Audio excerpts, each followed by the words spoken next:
Ok. Bien, écoutez, bonjour à toutes et à tous. Merci infiniment d'abord à Madame Agnès Artige. Elle m'a fait l'honneur de m'inviter après m'avoir entendu parler ici à Montpellier à l'occasion d'un congrès convergence de la Société botanique d'Occitanie. Et vous, à vous, professeur Guillaume de Coq, qui est vice-président d'une société que j'admire, la Société botanique de France. Et j'aimerais bien avoir de l'envergure suffisante pour pouvoir être des vôtres, mais pour l'instant, je me cantonne à vous parler aujourd'hui. Donc, pour vous parler justement de cette euh, observation que j'ai fini par faire en regardant, en analysant les contenus des vins principalement que la vigne Vitis vinifera de la famille des Vitacées nous permet d'obtenir euh, euh, du côté à travers ces polyphénols.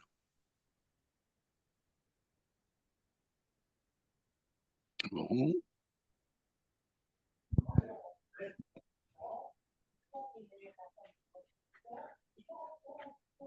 d'accord. Donc un petit peu de botanique tout d'abord, je sais à qui je m'adresse, hein, et n'oublie pas. Euh, Donc, pour vous parler de polyphénol, vraiment, il n'y avait pas mieux que cette plante que je trouve absolument magnifique. Vous allez peut-être le comprendre si j'arrive à bien faire passer mon message dans un instant. Je parle suffisamment fort, vous m'entendez bien ou... Oui, oui, c'est parfait, hein. D'accord, merci. Donc, du point de vue botanique, la classification traditionnelle de Cronquist date de 88.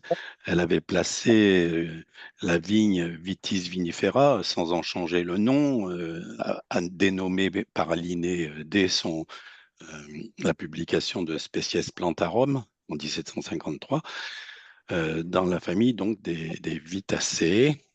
Euh, et on va voir dans un instant pourquoi c'est dans la famille des Vitacées, mais dans l'ordre des rhamnales, chez les angiospermes dicotylédones, bien sûr. En 2009, l'APG3 a confirmé le classement de cette vigne, Vitis vinifera, dans le même clade, la même famille des Vitacées, mais a fait disparaître l'ordre des rhamnales et donc en créant l'ordre des vitales, qu'elle appartient maintenant Vitis vinifera.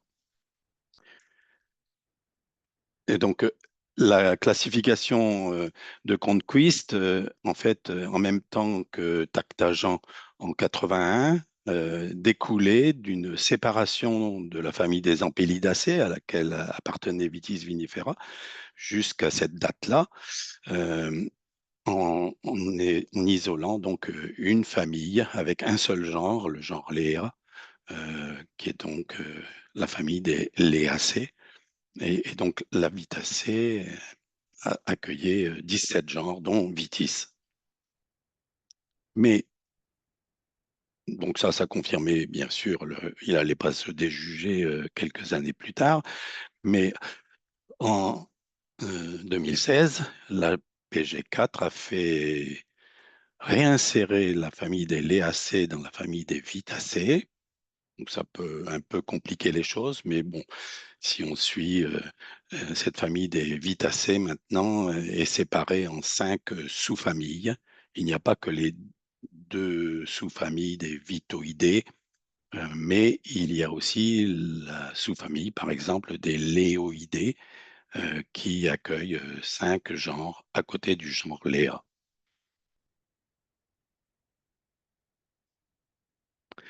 Alors, les polyphénols, et ça va être bien sûr le message principal que j'aimerais vous faire passer. Alors, il y a peut-être un petit peu de définition à apporter. Donc, un phénol, on entend dans ce mot que j'ai séparé en 2 couleurs dans le titre, phène, hein, le noyau phénique. Ça correspond à la couleur bleue de ce alors, il faut passer par ici, à la couleur bleue de ce noyau phénique, c'est le noyau benzénique, aussi appelé un noyau aromatique, parce qu'il y a une délocalisation parfaite des électrons. C'est pour cette raison que ça a le caractère dit aromatique. Ça confère aussi à toutes ces molécules aromatiques le plus souvent une volatilité qui accompagne les arômes. Et donc, c'est pas une vue de l'esprit chimique, mais c'est aussi des propriétés physico-chimiques liées à ce noyau benzénique ou phénique. Lorsque vous ajoutez un alcool à un tel noyau, eh bien, ça, c'est la fonction alcool. Peut être l'alcool d'un alcool méthylique, comme ce méthyle au bout de cette liaison pourrait le symboliser. Mais si vous l'accrochez à ce noyau phénique, alors vous faites un phénol, un alcool phénylique, un alcool benzénique. Et donc, c'est un phénol. Alors, c'est un composé qui n'est pas encore un polyphénol, pas même d'ailleurs celui-ci que je viens de vous faire apparaître, qui est le fluoroglucinol. C'est un noyau trihydroxylé, 3 fois alcool, sur le même noyau phénylique, benzénique. C'est le principe actif du spasfon.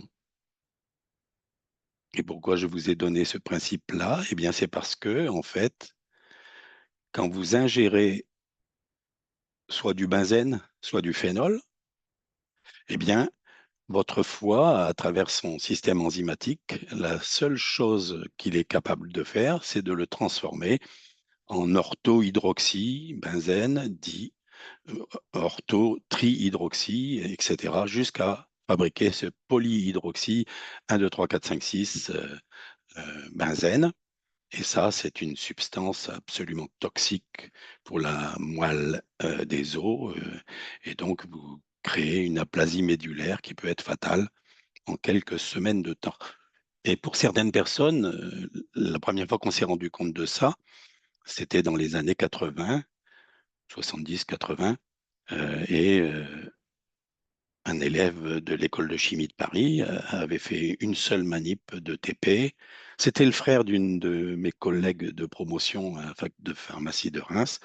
Et il est parti, il nous a quittés en un mois de temps après une aplasie médulaire liée à un TP avec le seul benzène. Depuis cette date, le benzène est complètement réglementé et on ne peut plus l'utiliser. Et donc, qu'est-ce qui fait la différence entre un tel noyau aromatique sans hydroxyle ou le même phénol avec un hydroxyle et le fluoroglucinol, dont on peut administrer plusieurs grammes pour soigner des douleurs spastiques, puisque ça a la propriété, on ne sait pas trop quelle raison, mais de décontracturer les muscles qui, lorsqu'ils sont trop contractés, génèrent des douleurs qui peuvent être, notamment dans l'abdomen, absolument détestables.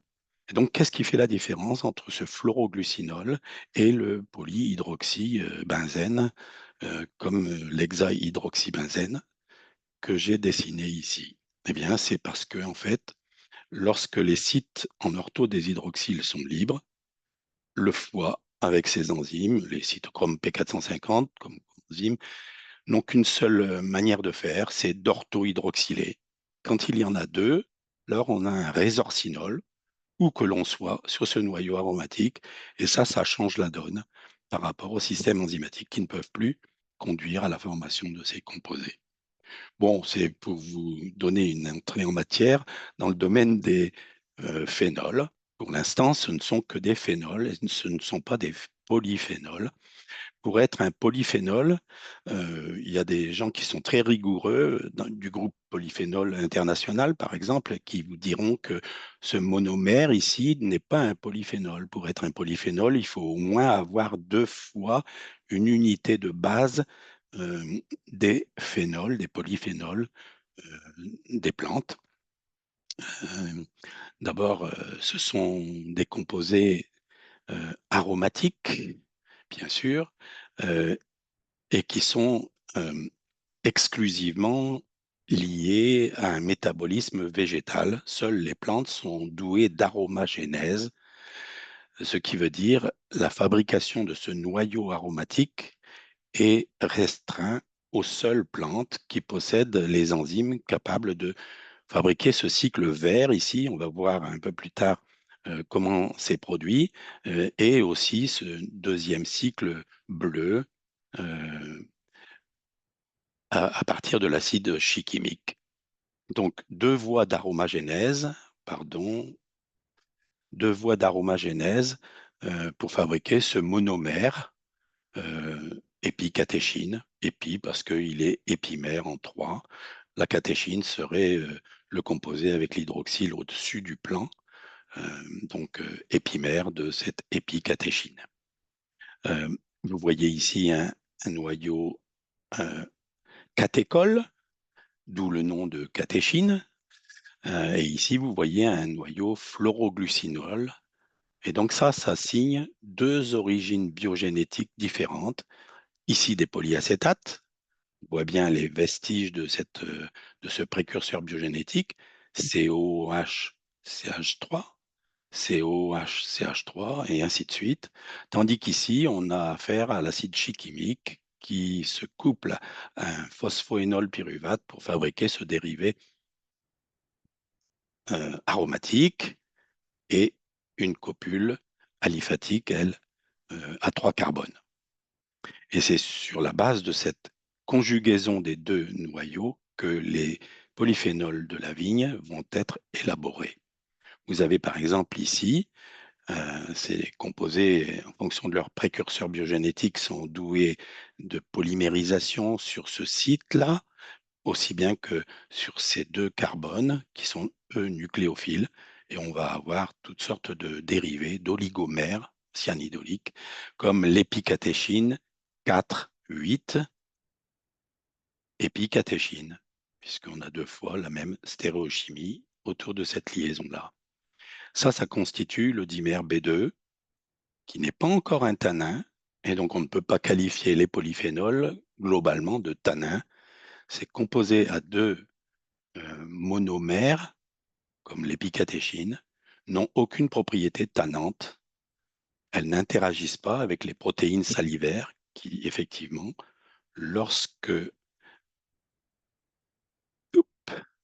lorsque on atteint le premier composé à propriété tannante avec trois monomères d'épicatéchine, alors le début de cette euh, molécule trimère, eh bien, commence à interférer avec la fin, le troisième monomère dans ce trimère, et ça leur confère des propriétés assez fortes, mais pour lesquelles on ignore encore quels sont les mécanismes. Quand ça interagit pour être tannant, ça veut dire que dans la bouche, si vous croquez dans un fruit, une pomme par exemple, ou que vous buvez un verre de vin riche en tanins, vous avez votre langue qui est absolument séchée sur place parce que les propriétés tannantes, justement, de ces molécules, eh bien, s'expriment et font précipiter les protéines salivaires qui sont, elles, riches, au moins 15% de résidus prolines, et ces fameuses protéines salivaires que l'on appelle des PRP, proline rich protein, eh bien, sont la cible directe de ces tanins, quels qu'ils soient, quelle que soit leur origine.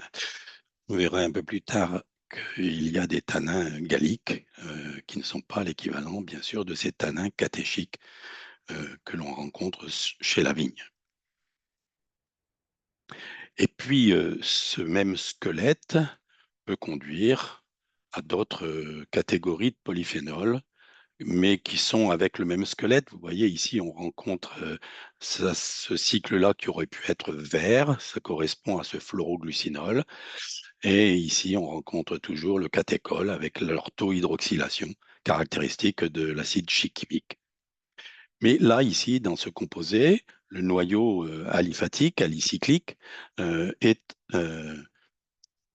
oxydé jusqu'au stade de pyrrhélium. Ça, c'est un pyrrhélium, un sel de pyrrhélium. Donc, ça s'appelle, on pourrait résumer cet anthocyane, anthos pour les fleurs, et puis cyane, les colorants rouges, orange, bleu des fleurs, euh, comme étant un phényl, phényl en deux, benzopyrrhélium. Ça définit complètement ce squelette à 15 carbone, porteur d'une charge cationique.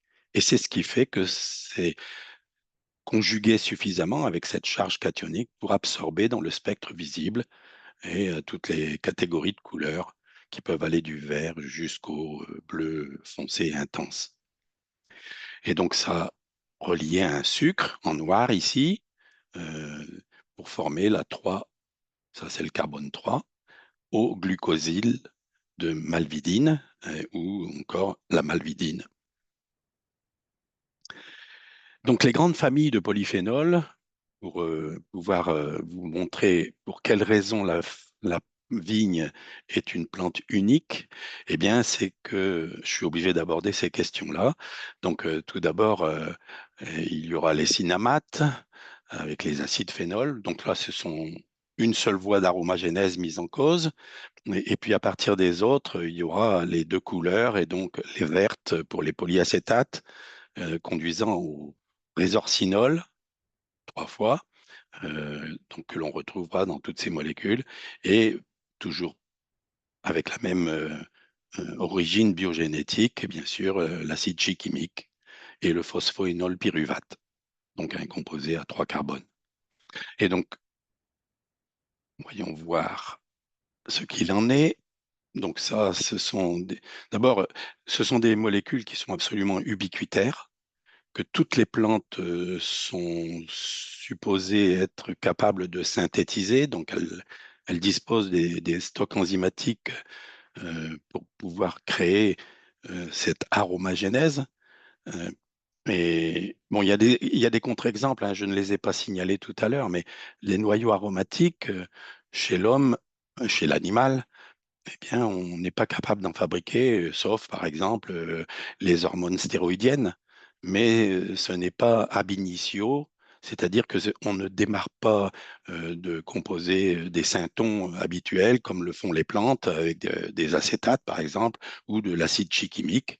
Euh, on prend déjà un squelette stéroïdique, le cholestérol, et que l'on va oxyder pour fabriquer sur le cycle A l'ostradiol, l'ostriol, etc. Donc, les hormones stéroïdiennes féminines principalement, qui possèdent, elles, un noyau aromatique. Mais c'est l'exception vraiment qui confirme la règle. Tous les noyaux aromatiques sont d'origine végétale, avec leurs deux voies principales d'aromagénèse. C'est ce qui fait d'ailleurs que bon nombre de substances qui sont aromatiques sont soit des vitamines essentielles, soit des composés, par exemple la vitamine E, euh, mais les tocophérols, mais également des aminoacides aromatiques comme la phénylalanine, la tyrosine, le tryptophane encore. Et tout simplement parce que vous êtes obligé de vous nourrir de protéines issues du monde végétal. Elles vont vous apporter les aminoacides essentiels et les vitamines, ou alors de manger des protéines animales qui ont, elles, brouté de l'herbe, par exemple. Ces composés-là, ils peuvent paraître simples, mais dedans, il y a euh, la préfiguration de ce qui constitue l'architecture, le squelette des plantes ligneuses. Vous avez ici la même formule avec le noyau aromatique catécholique, catéchol, euh, mais cette fois-ci dont on a réduit la fonction carboxylique de l'acide cinnamique euh, ou alors coumarique quand il y a 2 hydroxyles en alcool. Et donc cet alcool primaire que l'on retrouvera aussi dans l'acide coniférylique et l'acide synapylique, et sont à l'origine, par leur polymérisation euh, radicalaire, donc on crée des radicaux par oxydation des phénols et qui se délocalisent soit sur cette position, soit sur cette position ou ici, et vous finissez par fabriquer des oligomères qui peuvent dépasser complètement l'espace d'une cellule pour fabriquer les fibres euh, lignocellulosiques de nos plantes ligneuses qui peuvent ainsi s'élever jusqu'à des hauteurs dépassant les 50 mètres pour certains arbres, par exemple. Ce schéma-là, ici, il a complètement évolué, il date des années 50. Il est dû à Freudenberg, qui est un chercheur qui a beaucoup travaillé sur les polyphénols et notamment les alcools coumaryliques et synapyliques, coniféryliques. Et donc, il avait donné, dès les années 50, un schéma d'un polymère qui s'étend, vous voyez, par polymérisation radicalaire. Vous créez une liaison covalente en formant un radical sur ce site, en ortho d'un hydroxyle, c'est facile, et de la même manière sur celui-là, en ortho d'un hydroxyle ou d'un oxygène. Bon, et ainsi de suite. Et comme ça, vous pouvez imaginer un, un- un élément à trois dimensions, comme la lignine tridimensionnelle.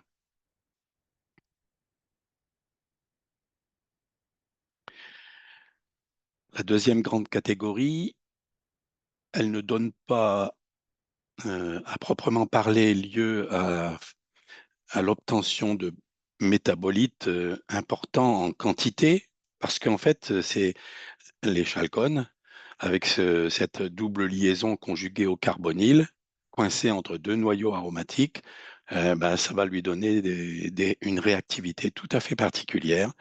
Et on pourrait considérer que ces chalcones, en fait, sont des intermédiaires biogénétiques, un véritable pivot en ce qui concerne la vigne, qui n'est pas nécessairement vrai pour la plupart des autres plantes. Et peut-être quand même parler pardon, excusez-moi, des dihydrochalcones, lorsque cette double liaison est réduite, par une hydrogénase, eh bien, c'est le propre des rosacées. On rencontre des quantités importantes de ces composés phénoliques, polyphénoliques, on pourrait dire, avec deux noyaux, un vert et un bleu ici, qui sont phénoliques, et qui peuvent être polyhydroxylés, bien sûr, chez les rosacées, pommes, par exemple, dans le jus de pomme, mais pas que. euh, Nous avons de nombreuses dihydrochalcones. Ce qui fait que lorsque l'on a réduit cette double liaison, eh bien, la réactivité dont je parlais tout à l'heure, notamment pour polymériser, se cycliser, ne peut plus exister.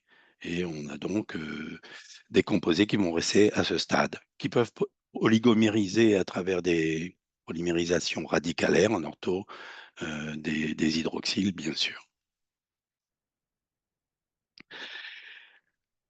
À partir de ces chalcones, on le verra dans un instant, on fabrique des flavonoïdes, mais pour l'instant, je vais vous parler de la classe des flavonoïdes.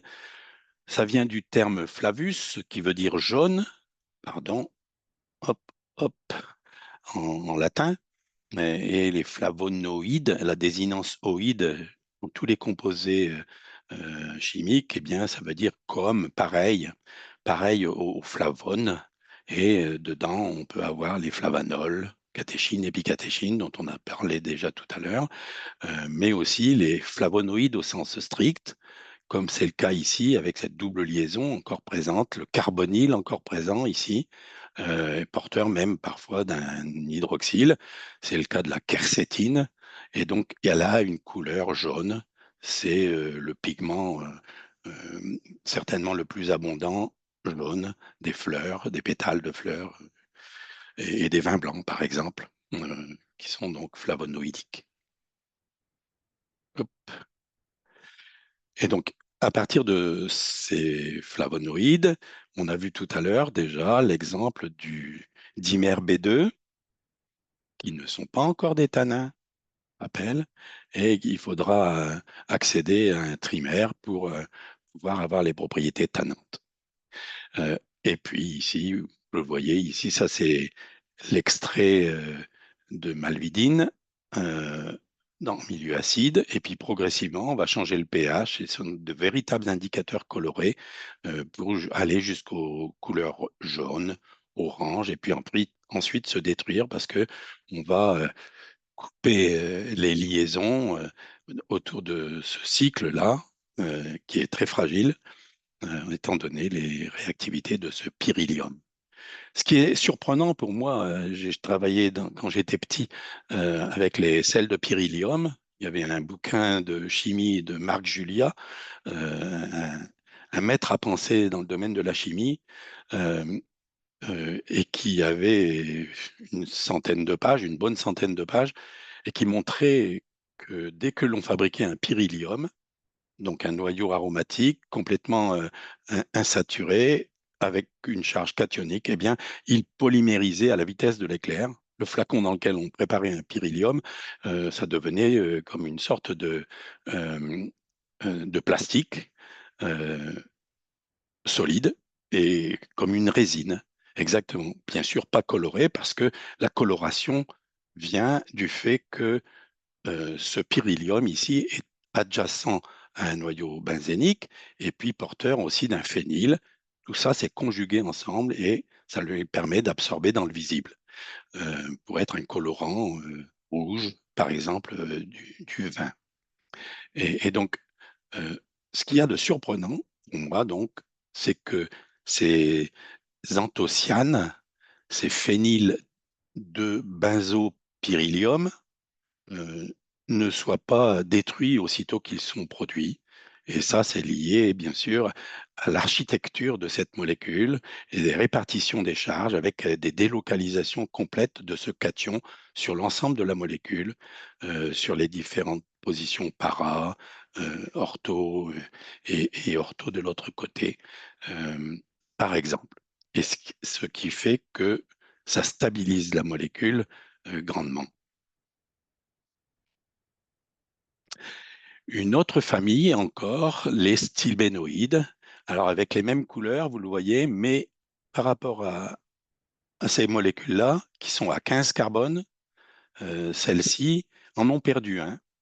Elles sont devenues des stilbènes, donc exactement comme le stilbestrol. Je ne sais pas si les gens se souviennent encore de ce médicament, qui était une substance utilisée pour euh, empêcher les contractions utérines dans le cas de menaces de fausse couche, euh, le diéthylstilbestrol. Donc, c'était un dérivé stilbénique comme celui-là, et qui ont conduit d'ailleurs à des anomalies, euh, des informations de personnes qui étaient, comment on appelle ça, la tératogénèse, quoi, des monstres pour certains.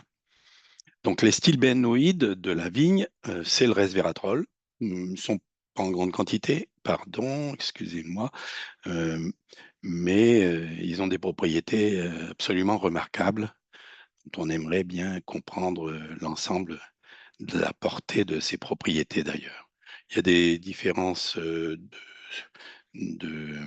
d'hydroxylation, de liaison avec des sucres pour faire des hétérosides, comme c'est le cas de l'astringine, par exemple.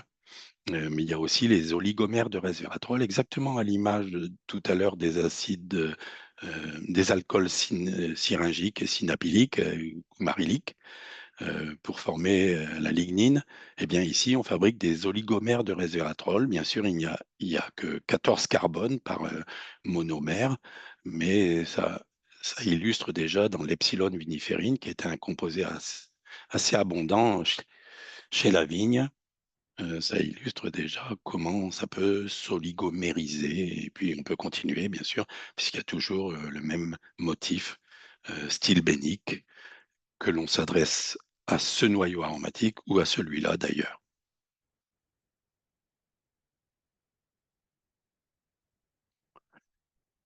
Ici, donc, il s'agit d'aborder toutes les catégories de polyphénols et celles-ci, ce ne sont pas euh, des composés phénoliques que l'on appelle les tannins du chêne ou les tannes.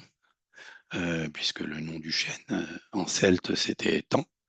Eh bien, ce sont des polyphénols que l'on va rencontrer majoritairement chez les plantes ligneuses, dont certaines, comme le chêne, le mirobalan, le châtaignier, sont capables de fabriquer des quantités astronomiques.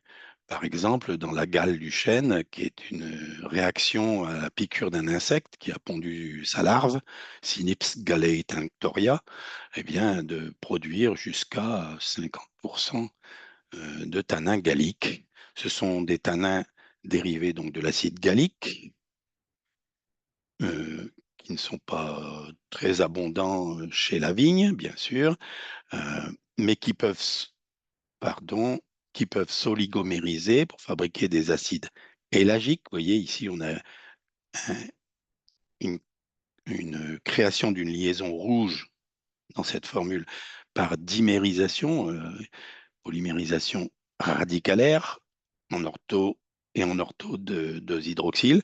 Et on vous formait donc cette liaison. Et il y a une telle contrainte stérique dans l'espace que lorsqu'ils sont reliés par cette liaison covalente rouge, eh bien, les deux acides et alcools de chaque côté se cyclisent pour fabriquer une lactone, un ester intramoléculaire. Et ça s'appelle l'acide élagique, qui est toujours très activé par rapport à sa fonction acide, capable donc d'estérifier, comme c'est montré ici, eh bien, un glucose en rouge. Donc là, c'est un polyester de glucose, d'acide gallique dans cette molécule, qui peuvent même s'estérifier eux-mêmes, puisqu'ils ont à la fois la fonction phénol et la fonction acide, et fabriquer ainsi ce que l'on appelle des depsides, et n peut être jusqu'à des grands nombres, un peu plus de 10 par exemple. Et ce qui contribue bien sûr à la formation de molécules euh, très allongées, de grandes dimensions, de haut poids moléculaire. Ici, je vous ai montré un exemple avec les acides élagiques qui ont estérifié, donc toujours en ayant le lien covalent en rouge ici, une autre molécule de glucose. C'est la même, mais représentée dans l'espace.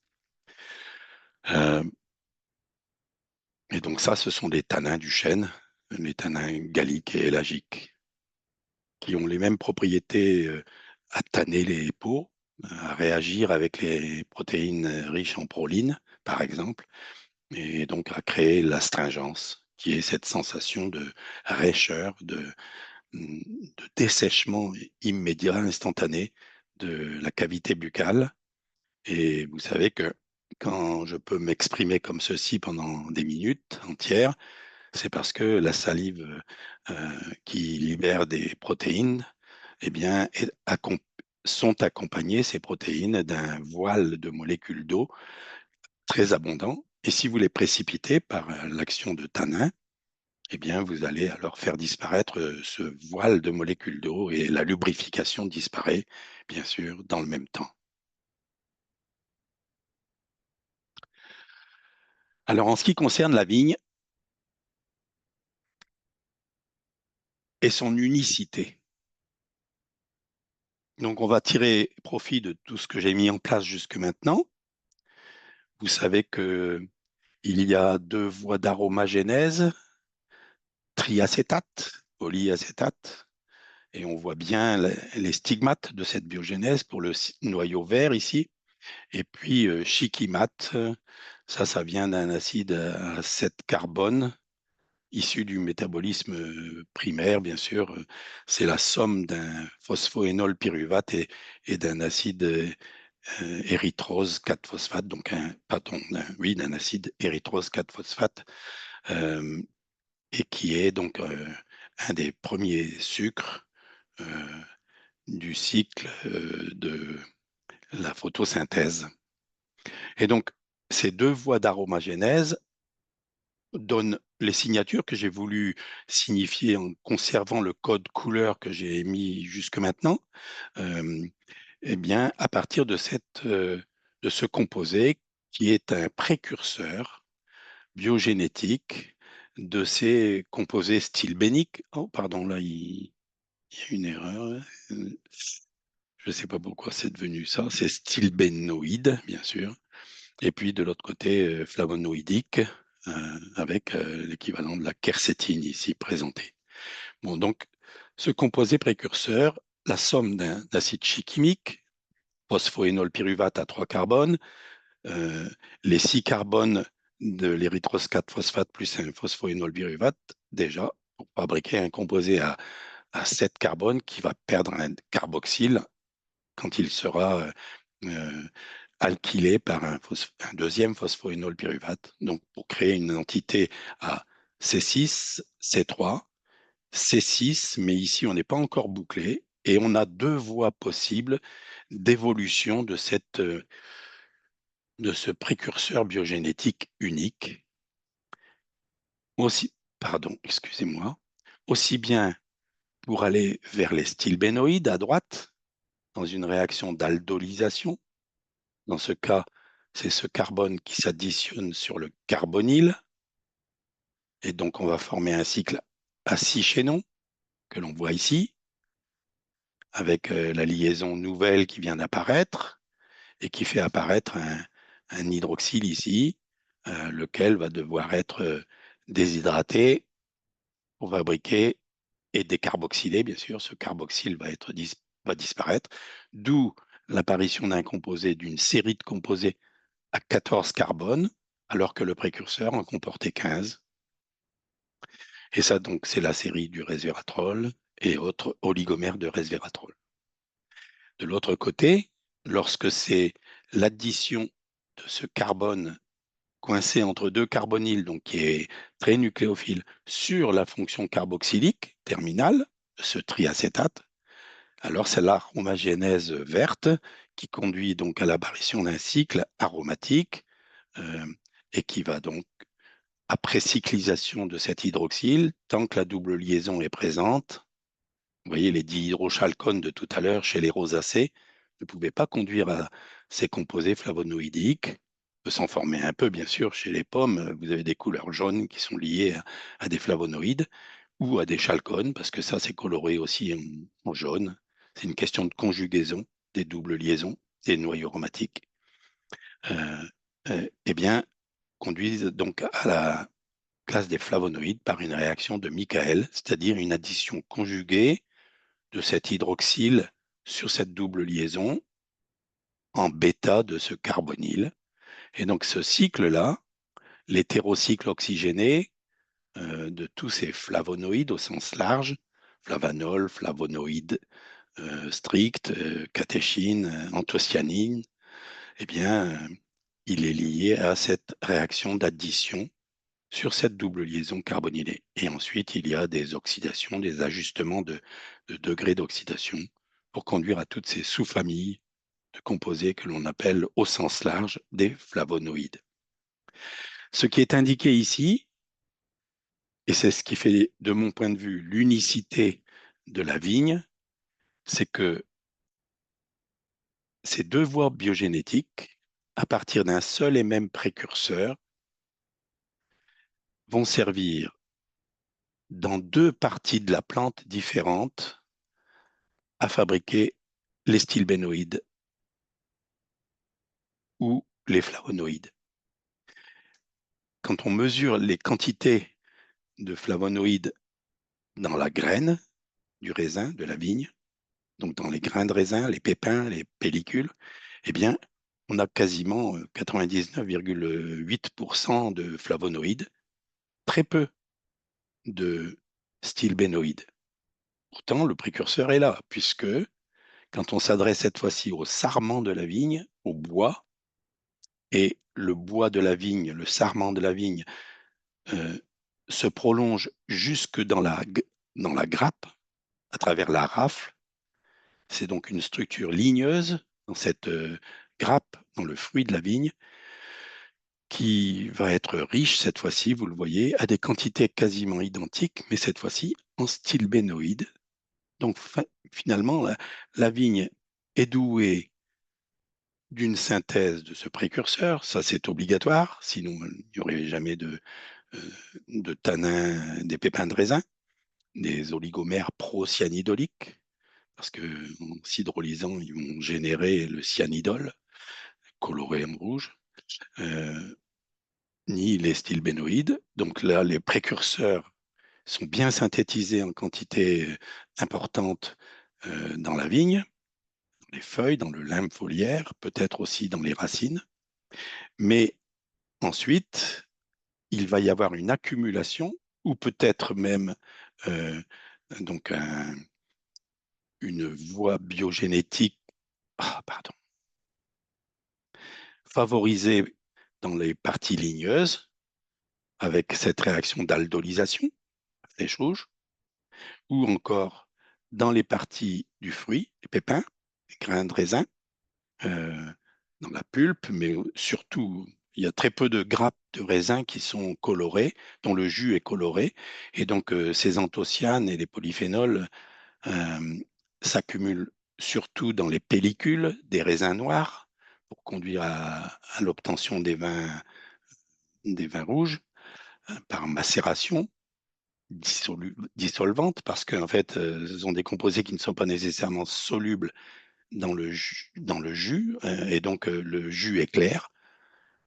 Euh, 60, allez, 70% presque des vins de champagne sont produits à partir de raisins noirs, le pinot noir, et pourtant, la majorité des champagnes sont en fait de couleur claire, jaune, et donc on, on se, on interdit finalement l'apparition de ces anthocyanes en empêchant la dissolution des précurseurs, des OPC, qui sont abondants dans les pépins, et en isolant donc le jus clair qui s'écoule des grappes, des fruits, euh, aussitôt qu'il a été pressé, le fruit.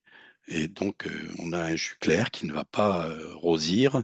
euh, si on veut justement obtenir des raisins, des champagnes rosés, on va laisser quelques dizaines de minutes, trois quarts d'heure, une heure, au contact des précurseurs, des grains de raisin, donc des mares de raisin, euh, le jus et l'apparition d'alcool qui survient très vite, aussitôt le pressurage, eh bien, va dissoudre dans l'eau et le mélange alcoolique qui apparaît, va dissoudre ces précurseurs qui vont donc donner des raisins rosés. Et si ce sont des élevages de vins rouges, alors à partir des pellicules et l'extraction complète de tous les précurseurs, on obtiendra cette coloration typique des vins rouges. Bon, donc 1,5%, ça veut dire 15 grammes de flavonoïdes dans les pépins et les grains de raisin, et la même quantité, 15 grammes par kilo de pois sec, de bois, des rafles jusqu'au cep de la vigne. Donc, ce n'est pas une vue de l'esprit, hein. Il y a vraiment deux ciblages, deux zones de stockage très différenciées chez la vigne. Et de mon point de vue, c'est ce qui fait son unicité. Vous avez ici représenté donc l'ensemble résumé euh, de tout ce que j'ai mis en place jusque maintenant, en vous parlant des acides phénols, donc des cinnamates et de leurs dérivés, en vous parlant des polyacétates, qui sont majoritairement synthétisés donc, par photosynthèse et donc dans les feuilles. Euh, Là, ça résulte bien sûr les polyacétates de la glycolyse, le glucose étant le sucre le plus abondant oups, pardon, formé au cours de la photosynthèse, donc par euh, carbohydratation. Donc le CO2, il est réduit par l'eau et donc on va former des oligomères de CO2 hydratés et hydrogénés. Et donc ça nous forme des polyhydroxyaldéhydes ou cétones, donc que sont les sucres. Et par glycolyse, catabolyse, on coupe la molécule à 6 carbone du glucose en deux pour former un phosphoénol pyruvate qui va alors servir à la préparation acétylcoenzymat, donc des unités à 2 carbones, lesquelles sont oligomérisées. C'est une forme d'activation, hein, la liaison avec l'acétyl-CoA, et donc vont former des composés à 2 plus 2 plus 2, etc. On peut aller jusqu'à 7, 8 résidus acétates dans les anthraquinones, par exemple, qui sont aussi d'origine végétale. La vitamine K est un exemple de benzoquinone qui résulte donc de ce métabolisme des polyacétates. Et donc, dans les feuilles, véhiculées par la sève jusqu'au au bois, donc euh, vous avez ici un cep qui a été coupé et qui monte à travers les sarments jusque à la grappe qui est représentée ici. Mais ce précurseur unique, l'intermédiaire précurseur unique, qui est indiqué ici avec les deux réactions, le Claisen et l'énolisation, l'aldol, eh bien, euh, va dans le bois fabriquer cet intermédiaire qui se décarboxyle, qui se déshydrate pour former le noyau aromatique. Aussitôt que vous avez formé la double liaison ici, les deux cétones ici s'énolisent pour fabriquer le noyau aromatique. Ça, c'est de la thermodynamique et c'est très en faveur de la formation de ce noyau aromatique. Donc, deuxième voie d'aromagénèse, la décarboxylation alors est un jeu d'enfant, un bêta-cétoacide carboxylique, on perd le CO2 instantanément et on fabrique donc les stilbénoïdes dans le bois et dans la grappe. Eh bien, on va au contraire faire la cyclisation euh, sur le carbonyle, pardon, de ce carbone sur le carboxyle, donc la réaction de Claisen, et qui va conduire donc à cette chalcone. On a vu que chez la vigne, elle ne persistait pas, elle ne s'accumulait pas, mais elle va donc conduire à une cyclisation par réaction de Michael, addition conjuguée sur cette double liaison, et ça conduit donc au squelette flavonoïdique au sens large, et particulièrement chez la vigne, un ajustement du degré d'oxydation de ce noyau conduit au flavanol, au flavane 3-ol, comme la catéchine présentée ici, et on a vu tout à l'heure l'épicatéchine, l'épimère en 3, et donc qui vont, en s'oligomérisant, conduire aux OPC, oligomères pro-cyanidoliques, qui ont des propriétés tannantes, on l'a vu aussi, à partir de 3 monomères comme cela, enchaînés les uns aux autres. Et donc, ce métabolisme conduit en temps ordinaire dans le fruit, dans les grains, dans la grappe, à 15 grammes par kilo, 1,5%. Dans le bois, en temps ordinaire toujours, aux mêmes quantités, mais de stilbénoïdes. Et en année pluvieuse, eh bien, il va y avoir une réorientation de ce métabolisme, comme c'est indiqué ici. Alors, je ne sais pas si c'est allé très clair. Je reviens à la diapo précédente. Hop. Là, ici, les cercles, ils ont à peu près les mêmes diamètres, que ce soit 2 ou 3, correspondant à la voie des flavonoïdes et à la voie des stilbénoïdes. Et puis, en année pluvieuse, la pourriture grise se répand quand c'est pas de la pourriture noble, hein, mais c'est la même pourriture, c'est le même botrytis, pour conduire au vin liquoreux, euh, qui en fait ont pour résultat de concentrer les jus et de laisser tellement la plante réagit en fabriquant des polyphénols en plus grande quantité, mais aussi elle se flétrit, les grains sont moins rebondis. Je ne sais pas combien de temps j'ai. Ça fait 53 minutes que j'y suis. Oui, oui, tout à fait. Il va Oh falloir mon Dieu. bien conclure, oui. Ah oui, oui, je conclus. Bon, donc, vous le voyez, quand euh, c'est en année pluvieuse, je croyais que j'avais 13 minutes seulement, donc, mais c'est en fait c'est 13h55. Bon, excusez-moi, vraiment, je suis désolé. Et donc, en année pluvieuse, les mous vont s'enrichir en partie de bois, puisque la rafle n'est plus du tout accessible. Vous avez des grappes qui sont complètement couvertes de mycélium. Et donc, ça passe dans les jus de raisin en même temps que les mous et qui sont mis à fermenter. Et c'est ce qui va enrichir les vins dans ces années-là en dérivés stilbénoïdiques qui sont largement augmentés par rapport aux bonnes années où il n'y a pas, où l'éraflage, par exemple en région bordelaise, eh bien, est rendu possible.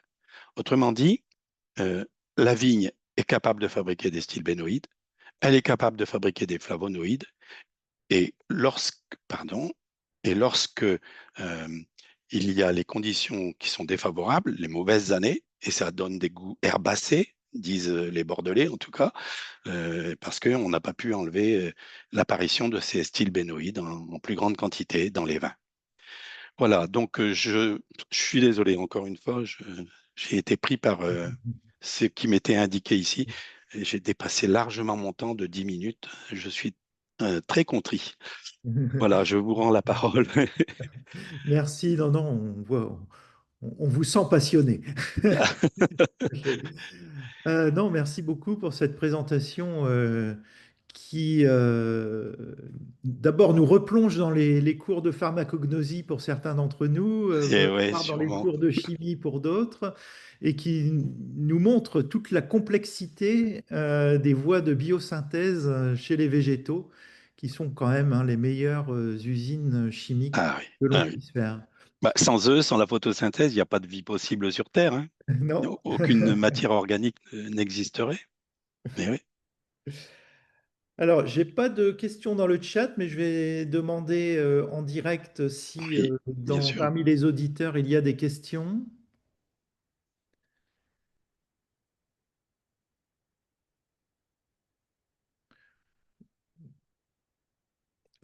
ou ça a laissé le public quoi? Je suis désolé. Probablement que il n'était pas préparé à un tel cours de chimie. Je suis désolé encore une fois. Non. Alors, il y a quand même une question. Y a-t-il des applications de ces dérivés après extraction? Oui, bien sûr. Bien sûr. Euh, En ce qui concerne, par exemple, l'endothelon, par exemple. Alors, attendez, comment je peux faire ça? Vous pouvez arrêter le partage. Ben non, je vais aller voir. Je vais aller voir dans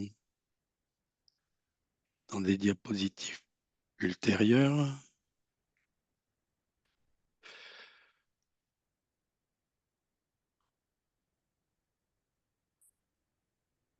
Bon, la première des utilisations, c'est certainement les propriétés antioxydantes, hein.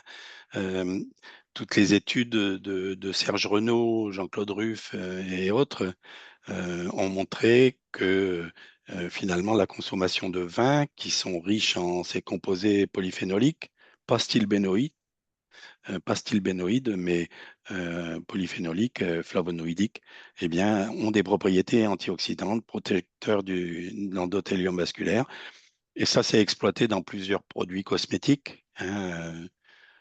Par exemple, euh, bon, je ne voulais pas donner Caudalie, mais euh, c'est typiquement le type de principe actif qu'ils ont utilisé dans leurs produits, mais aussi, oh, bon, ça m'échappe, mais l'endothelon, ce sont des extraits de polyphénol de pépins de raisin qui servent donc à protéger l'endothélium vasculaire.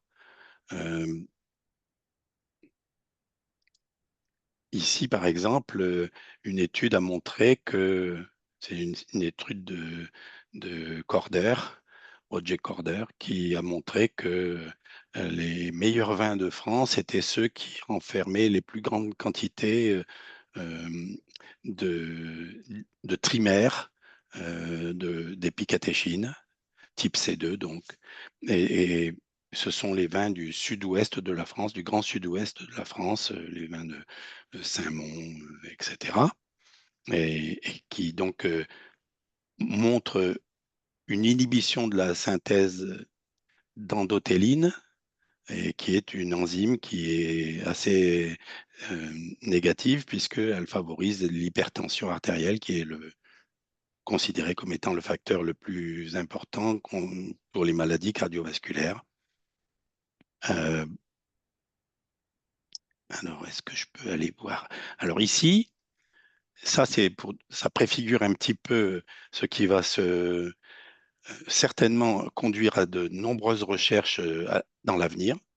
Euh, Vous avez ici le nom d'un chercheur qui a euh, mis en évidence Calabrese depuis déjà une bonne quinzaine d'années, mais cette année, en 2025, a montré qu'une seule molécule de resveratrol, que vous voyez ici dessinée, est capable d'aller induire l'expression d'une 150 enzymes qui font partie de l'axe ARE, c'est-à-dire Antioxidant Responsive Element. C'est un élément de réponse d'un noyau, c'est-à-dire c'est toute une panoplie d'enzymes que l'on appelle aujourd'hui Electrophilic Responsive Element et qui ont à voir avec le déclenchement donc d'enzymes capables de lutter efficacement contre le stress oxydant, que ce soit des catalases, des glutathions peroxydases,